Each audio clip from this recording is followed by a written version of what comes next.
गुरु प्यारी साध संगत जी, राधा स्वामी जी, आज हम एक ऐसे विषय पर मनन करेंगे जो केवल कर्म नहीं बल्कि आत्मा की पुकार है, और वो है सेवा।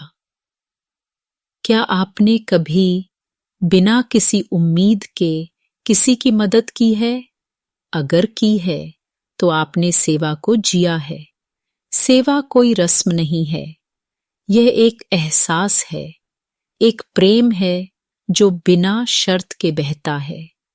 सेवा वही है जो बिना मैं के हो, जिसमें ना नाम की चाह हो, ना तारीफ की उम्मीद, जिसमें सिर्फ एक भावना हो, प्रेम। संत महापुरुष कहते हैं, आत्मा और परमात्मा दोनों का स्वभाव प्रेम है। तो अगर मिलना है तो रास्ता भी प्रेम का ही होगा, और सेवा वही प्रेम का पहला कदम है। लेकिन सवाल उठता है, अगर हमारी आत्मा प्रेममयी है तो फिर हम प्रभु से दूर क्यों हैं? क्योंकि हमारा मन इस माया के पीछे भाग रहा है।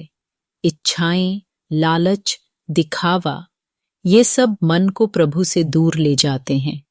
और जब मन भागता है तो आत्मा परेशान हो जाती है, क्योंकि आत्मा की खुराक है प्रभु का नाम, और मन उसे टीवी, मोबाइल और सोशल मीडिया से भरता है।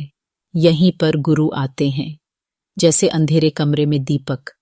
गुरु वो हैं जो हमें शब्द से जोड़ते हैं, एक ऐसी ध्वनि से जो आत्मा को प्रभु तक खींचती है। ध्यान सिर्फ आंखें बंद करना नहीं है, ध्यान मन को प्रभु की ओर मोड़ना है। और जब मन उस मीठे शब्द से जुड़ जाता है, तब सेवा का असली रूप जन्म लेता है। सेवा 3 रूप में होती है।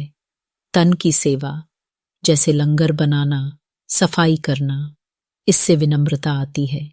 धन की सेवा, जो कुछ प्रभु ने दिया उसका एक अंश वापस लौटाना। मन की सेवा, सबसे कठिन लेकिन सबसे मीठी सेवा, जिसमें हम अपने अहंकार को समर्पण में बदलते हैं। और जब मन शुद्ध हो जाता है तो ध्यान टिकने लगता है, नाम की मिठास अंदर भरने लगती है, और यहीं से सबसे ऊंची सेवा शुरू होती है, ध्यान की सेवा।